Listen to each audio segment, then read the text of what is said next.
जय श्री राधा, जय श्री कृष्णा। आप सभी प्रिय दर्शकों का हमारे चैनल आई एम एस्ट्रो गुरु जी में बहुत बहुत स्वागत है।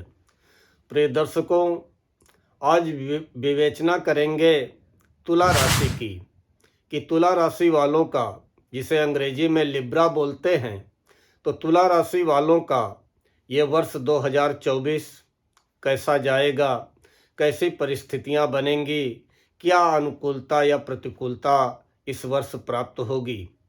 पहले तो हम जानते हैं कि तुला राशि आप कैसे जानेंगे कि हमारी राशि तुला है, लिब्रा है।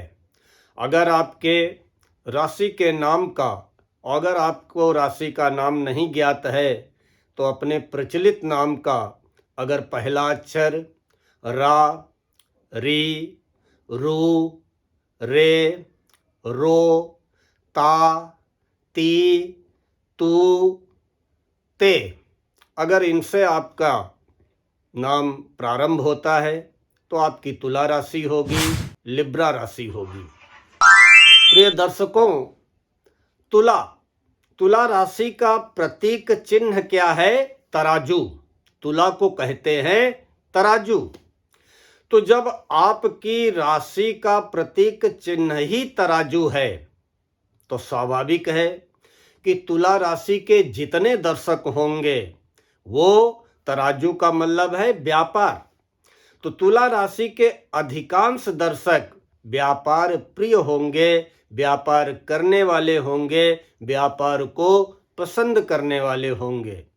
हाँ, जो दर्शक तुला राशि के होते हुए भी व्यापार में नहीं हैं, नौकरी कर रहे हैं, नौकरी पेशा में हैं, उनके अंदर भी व्यापारिक सोच अवश्य होगी। भले ही वो व्यापार साइड में करें या रिटायरमेंट होने के बाद करें, लेकिन व्यापारिक सोच तुला राशि वालों की अवश्य होती है। प्रिय दर्शकों, तुला व्यापार प्रिय राशि होती है, इसके अलावा बड़ी न्याय प्रिय राशि होती है। तुला राशि वाले बहुत न्याय प्रिय होते हैं, किसी के साथ अन्याय होते हुए नहीं देख सकते हैं। अगर कहीं पर अन्याय हो रहा है तो उसका विरोध अवश्य करते हैं। हाँ, विरोध करने का जो तरीका होता है बड़ा सुसंयत होता है। विरोध भी बहुत ही कूटनीतिक तरीके से करते हैं और कूटनीतिक प्रयत्नों में सफल रहते हैं। तुला राशि वाले किसी से डायरेक्ट टकराते नहीं हैं, लेकिन कूटनीतिक प्रयासों से या अप्रत्यक्ष रूप से अन्याय का विरोध अवश्य करते हैं। तुला राशि वाले धोखाधड़ी, अधार्मिक कार्य, गलत कार्य कोई भी हो करने में हिचकिचाते हैं। किसी के साथ धोखाधड़ी करना हो, बेईमानी करना हो, अधार्मिक कार्य करना हो, कोई गलत कार्य करना हो, लेकिन तुला राशि वाले एक बार अपने मन में उस कार्य को करने में हिचकिचाते अवश्य हैं। तुला राशि वाले कल्पना प्रिय होते हैं, कल्पनाशील होते हैं और हवाई किलों में भी आस्था रखने वाले होते हैं। तुला राशि वाले मध्यम कद के होते हैं, सुंदर होते हैं और इसके अलावा विपक्षी को अपनी बात समझाने में माहिर होते हैं। और एक चीज और बताएं, बड़ी पारखी नजर वाले होते हैं। सामने वाले के मन में क्या चल रहा है, उसके अंदर अच्छा बुरा क्या चल रहा है, थोड़ी ही देर की बातचीत में ये सारा सब कुछ अपने मन में भांप लेते हैं। बहुत पारखी नज़र होती है, बहुत होशियार होते हैं, बातचीत करने में माहिर होते हैं, हंसमुख होते हैं। उसके अलावा तुला राशि वाले ठोकर खाकर भी मुस्कराने वाले होते हैं। चाहे लाख मन में पीड़ा हो, लेकिन अगर कोई इष्ट मित्र परिचित मिलेगा तो उससे मुस्करा करके ही मिलेंगे। अवसरवादी होते हैं, अवसर मिलते ही आगे बढ़ जाएंगे। परिस्थितियां विपरीत होंगी, शांत होंगे, लेकिन अवसरवादी का मतलब है कि जब भी परिस्थितियां अनुकूल होंगी उनका फायदा उठाते हुए आगे बढ़ जाएंगे। तुला राशि वालों को अपने प्रारंभिक जीवन का मतलब है बचपन से लेके युवावस्था तक। प्रारंभिक जीवन में चाहे सगा संबंधी हो, चाहे कोई घर परिवार का हो, किसी से सहायता या मदद आगे बढ़ने के लिए नहीं मिलती है। सेल्फ मेड होते हैं, सब कुछ अपनी मेहनत से, अपने परिश्रम से, अपने प्रयासों से सब कुछ बनाते हैं, सब कुछ हासिल करते हैं। तुला राशि वाले राजनीति में भी सफल होते हैं, और जो दर्शक राजनीति में इंटरेस्ट नहीं लेते हैं फिर भी उनके राजनीतिक लोगों से संबंध अवश्य होते हैं। तुला राशि वाले लेन देन का व्यापार, क्रय विक्रय का व्यापार करने वाले होते हैं, और कुछ तुला राशि वाले दलाल अर्थात कमीशन एजेंट भी होते हैं। प्रिय दर्शकों, आइए जानते हैं कि तुला राशि वाले आपका 2024 कैसा जाने वाला है। देखिए, सबसे पहले चर्चा करेंगे शनि की स्थिति की। शनि वर्ष पर्यंत कुंभ राशि में रहेंगे, और कुंभ राशि में रहेंगे तो ये आपकी राशि से पंचम भाव में रहेंगे। आपकी तुला राशि से पांचवें घर में शनि रहेंगे। पांचवें शनि पूज्य होते हैं। पूज्य का मतलब कि ना शुभ होते हैं ना अशुभ होते हैं। थोड़ी बहुत अगर अशुभता प्राप्त भी होती है तो वो शनि की पूजा करने से दूर हो जाती है। पंचम भाव में रहेंगे। पांचवा घर संतान का है, शिक्षा का है। संतान का सुख प्राप्त होगा। कुछ मतभेद जरूर हो सकते हैं, शिक्षा में कुछ अवरोध हो सकते हैं, लेकिन अंततोगत्वा शिक्षा भी पूर्ण होती है।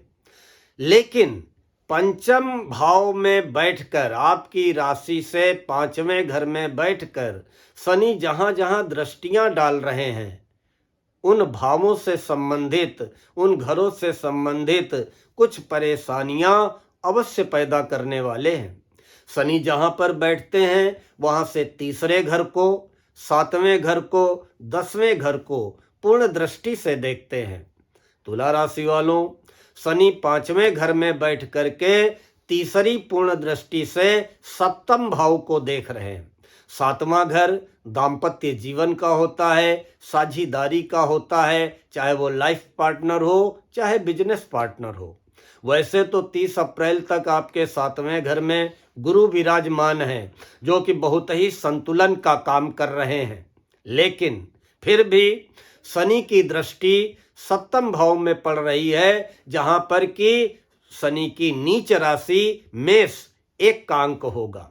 तो शनि की तीसरी पूर्ण दृष्टि सातवें घर में अपनी नीच राशि पे पड़ने से आपके दाम्पत्य जीवन में कलह हो सकती है, विवाद हो सकता है, व्यर्थ का तर्क वितर्क हो सकता है, कुतर्क हो सकता है, वैचारिक मतभेद हो सकते हैं। शनि ये अवश्य कराते रहेंगे। अगर कोई बिजनेस पार्टनर है, उसकी भी बात हो सकता है कि आपकी समझ में न आए। शनि सप्तम पूर्ण दृष्टि से आपके आय के स्थान को देख रहे हैं, एकादश भाव को, 11वें घर को। ये आय का घर है, लाभ का घर है, बड़े भाई का घर है। बड़े भाई से, क्योंकि वहां पर भी 11वें घर में, सातवें घर में जो शनि की दृष्टि पड़ रही है वहां पे शनि की नीच राशि है, और 11वें घर में जो शनि की सप्तम पूर्ण दृष्टि पड़ रही है वहां पर शनि की शत्रु राशि सिंह राशि है। तो ऐसी स्थिति में आय में असंतुलन बनेगा, आय में उतार चढ़ाव आएगा, और आय व लाभ से आप पूर्ण रूप से संतुष्ट नहीं होंगे। बड़े भाई से कुछ वैचारिक मतभेद भी संभव रहेंगे। इसके बाद शनि जो 10वीं पूर्ण दृष्टि डालेंगे, 10वीं पूर्ण दृष्टि शनि की पड़ेगी द्वितीय भाव में। दूसरा घर होता है जमा धन का, वाणी का, कुटुंब का, परिवार का।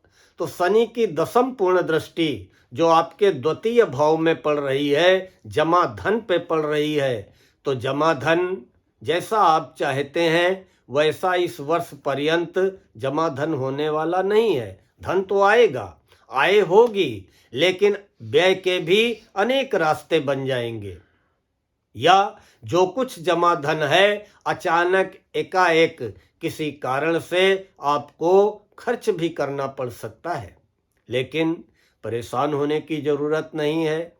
पूज्य शनि है, हम वीडियो के अंत में शनि के उपाय बताएंगे, वो आप शनि के उपाय करते रहिएगा। पूज्य शनि अपनी अशुभता में कुछ ना कुछ कमी अवश्य लाएंगे। अब हम चर्चा करते हैं गुरु की।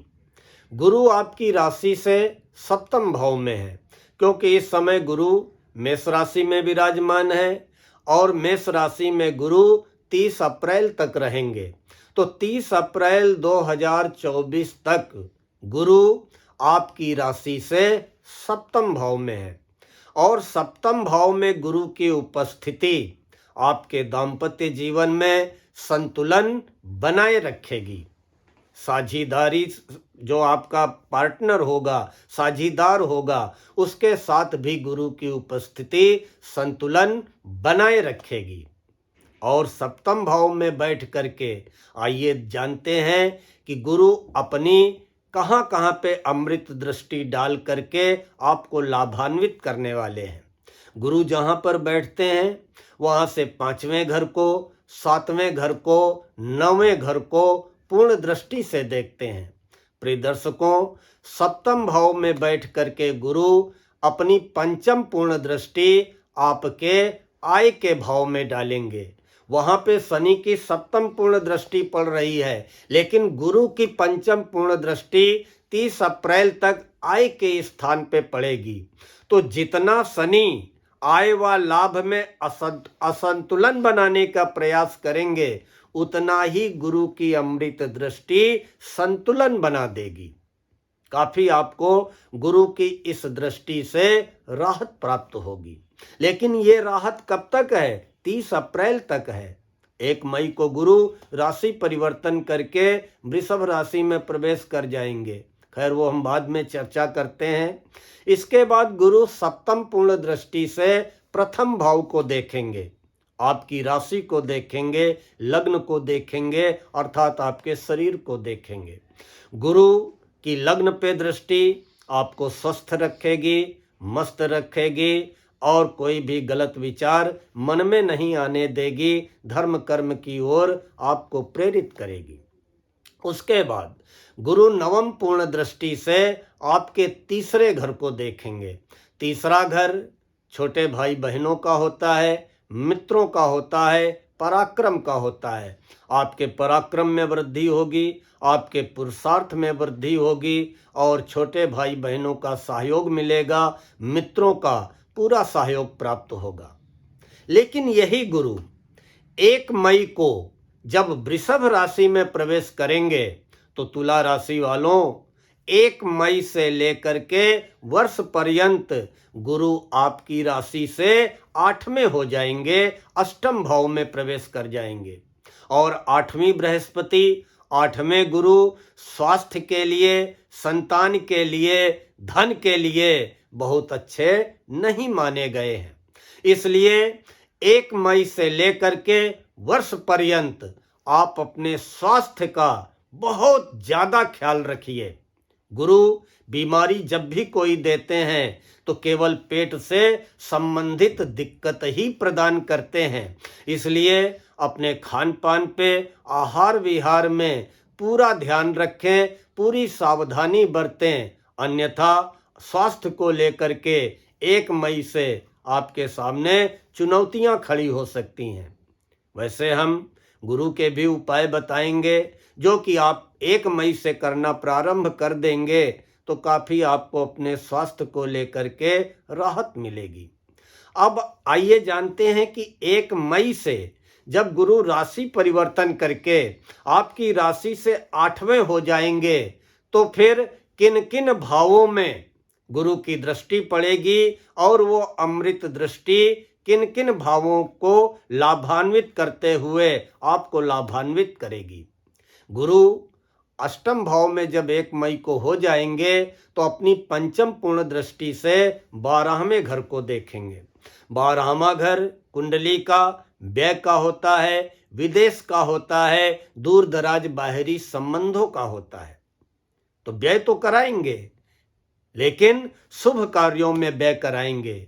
जो आपके बाहरी संबंध हैं, दूर दराज के संबंध हैं, उन संबंधों में सफलता दिलाएंगे। बाहरी क्षेत्रों से आपको मान सम्मान की प्राप्ति होगी, यश की प्राप्ति होगी, और बाहरी संबंधों से अगर आप व्यापार कर रहे हैं तो उनमें आपको पूर्ण सफलता प्राप्त होगी। उसके बाद गुरु सप्तम पूर्ण दृष्टि से दूसरे घर को देखेंगे, कुंडली के द्वितीय भाव को देखेंगे।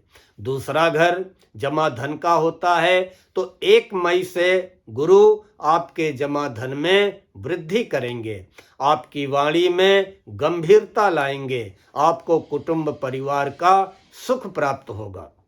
गुरु नवम पूर्ण दृष्टि से आपके चौथे घर को देखेंगे, चतुर्थ भाव को देखेंगे।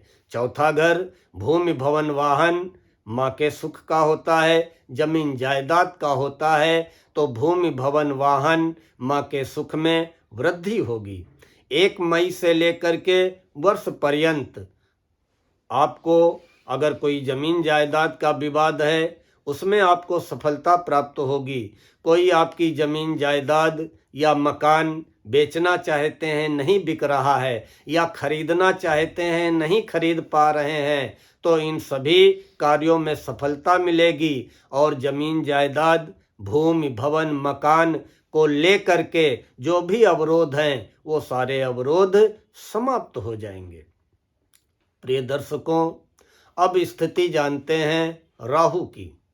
राहु 30 अक्टूबर को मीन राशि में प्रवेश कर गए हैं और आपकी राशि से छठे भाव में है, आपकी राशि से 6वें घर में है।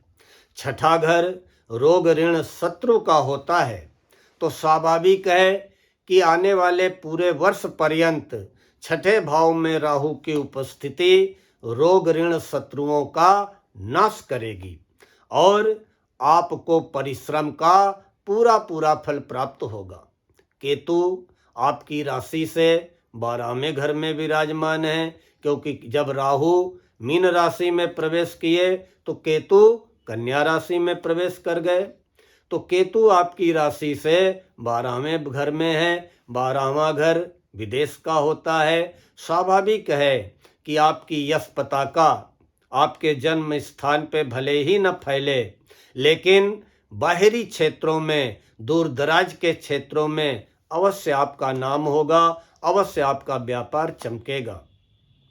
और अगर आपकी संतान बाहर पढ़ने जाना चाहती है तो स्वाभाविक है कि संतान को बाहर जाकर के पढ़ाई करने में पूर्ण सफलता प्राप्त होगी। प्रिय दर्शकों, तुला राशि वालों, यह ज़्यादा परेशान होने की ज़रूरत नहीं है। तुला, जिसे अंग्रेजी में लिब्रा कहते हैं, कुल मिलाकर के ये जो वर्ष 2024 है उत्तम रहेगा। बस आपको करना क्या है कि संतुलन बना के चलना है, चाहे अपने दाम्पत्य जीवन में हो, चाहे व्यापारिक संबंधों में हो। संतुलन, सामंजस्य और कर्मठता इस वर्ष आपकी उन्नति का आधार बनेगी। फिर एक बार मेरी बात गौर से तुला राशि वालों सुन लीजिए। संतुलन, बैलेंस, सामंजस्य और कर्मठता, परिश्रम, दृढ़ निश्चय आपकी इस वर्ष उन्नति का आधार बनेगी। अनावश्यक धन व्यय से बचिएगा। व्यर्थ का व्यय मत करिए, बहुत आवश्यक समझें तभी जो है आप खर्चा करिए। नए व्यावसायिक प्रयोगों से इस वर्ष तुला राशि वालों को बचना है। जो आप पुराना व्यवसाय कर रहे हैं उसी पे ध्यान रखिए, उसी पे ध्यान लगाइए। पुराने व्यवसाय को ही कुशलता पूर्वक आगे बढ़ाइए। नया प्रयोग इस वर्ष करने से बचिए। अपने माता पिता के स्वास्थ्य का विशेष ध्यान रखें। परिवार में आपसी कलह से बचिए। किसी भी कारण से परिवार में अगर आपसी कलह हो रही है तो आप अपने को दूर रखें, वहां से हट जाएं। कोर्ट कचहरी के मामले में सजग रहें। व्यर्थ का झगड़ा मोल लेने का प्रयास न करें। खान पान का ध्यान रखना होगा। अगर आप नौकरी में हैं तो इस वर्ष आपको नौकरी में लाभ होगा, पदोन्नति होगी, प्रमोशन का योग है। और जिन लोगों के दाम्पत्य जीवन में कोई डिस्प्यूट था, कोई विवाद था, तो उसमें समझौता होने की इस वर्ष पूर्ण संभावना है। व्यापार में विशेष लाभ होने की संभावना है, लेकिन उच्च रक्तचाप, हाई ब्लड प्रेशर, ये आपके लिए कष्टकारक हो सकता है। भोग विलास में धन का अपव्यय करने से अच्छा है कि गरीबों का सहयोग कर दें। भोग विलास में धन को लगाने से अच्छा है कि इस वर्ष गरीबों का सहयोग कर दें। उनकी दुआ आपके लिए संजीवनी बन जाएगी। घर में नए शिशु का आगमन होगा। सितंबर अक्टूबर के महीने में आपके घर परिवार में नवजात शिशु की किलकारी का अच्छा संयोग बन रहा है। कार्य क्षेत्र में कठोर परिश्रम करना पड़ेगा। सफलता तो मिलेगी, लेकिन कठोर परिश्रम से कार्य क्षेत्र में सफलता मिलेगी। कार्यस्थल पे तनाव संभावित है। और नौकरी में, जो नौकरी तुला राशि वाले कर रहे हैं, तो नौकरी में मन चाहा, जैसा आप चाहते थे चेंजिंग, मन चाहा ट्रांसफर, मन चाहा प्रमोशन, जो भी आप अपनी नौकरी में चाहते थे, तो इस वर्ष नौकरी में मन चाहा परिवर्तन संभावित है। और तुला राशि वालों, इस वर्ष 2024 में आपको नए अवसर भी प्राप्त होंगे। और जो लोग राजनीति में इंटरेस्ट रखते हैं या जिनके राजनीतिक संबंध हैं, उनके लिए मैं बता रहा हूं कि काफी समय के बाद ये एक अवसर आया है 2024 में कि इस वर्ष आपका राजनीति में महत्व बढ़ेगा। आपकी राजनीति में इम्पोर्टेंस बढ़ेगी। अब वर्ष पर्यंत आप एक उपाय कर लीजिए। प्रदोष व्रत रहना चालू कर दीजिए। महीने में 2 बार प्रदोष का व्रत आता है, एक कृष्ण पक्ष की त्रयोदशी को, एक शुक्ल पक्ष की त्रयोदशी को। प्रदोष का व्रत रखना प्रारंभ कर दें और सायंकाल, प्रदोष व्रत वाले दिन, प्रदोष वाले दिन सायंकाल गाय के दूध से रुद्राभिषेक करें। अर्थात किसी भी शिव मंदिर में जाकर के प्रदोष वाले दिन सायंकाल गाय का दूध शिवलिंग पे चढ़ाना प्रारंभ कर दें। सारी समस्याओं का समाधान हो जाएगा।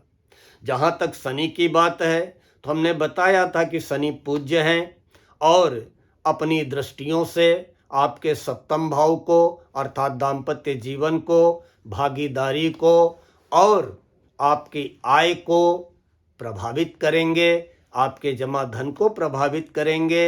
इसलिए शनिवार को खान पान अपना सही रखें, शुद्ध शाकाहारी खान पान रखें, मदिरा मांस मदिरा से दूर रहें।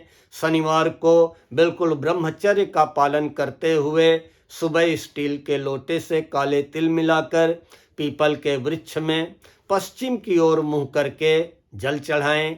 जल चढ़ाने के बाद 11 बार हाथ जोड़कर बोलें श्री राम जय जय राम। उसके बाद शनिवार को सायंकाल सूर्यास्त के बाद पीपल के नीचे सरसों के तेल का चौमुखा दीपक पश्चिम की ओर मुंह करके जलाएं और 11 बार हाथ जोड़ करके श्री राम जय राम बोलें। जहाँ तक गुरु की बात है, गुरु आपके स्वास्थ्य को प्रभावित करेंगे 1 मई से। 1 मई से लेके वर्ष पर्यंत जब आपकी राशि से 8वें हो जाएंगे तो पेट से संबंधित कोई न कोई समस्या, चाहे वो गैस की हो, कब्ज की हो, एसिडिटी की हो, कोई भी समस्या हो पेट से रिलेटेड, खड़ी करेंगे।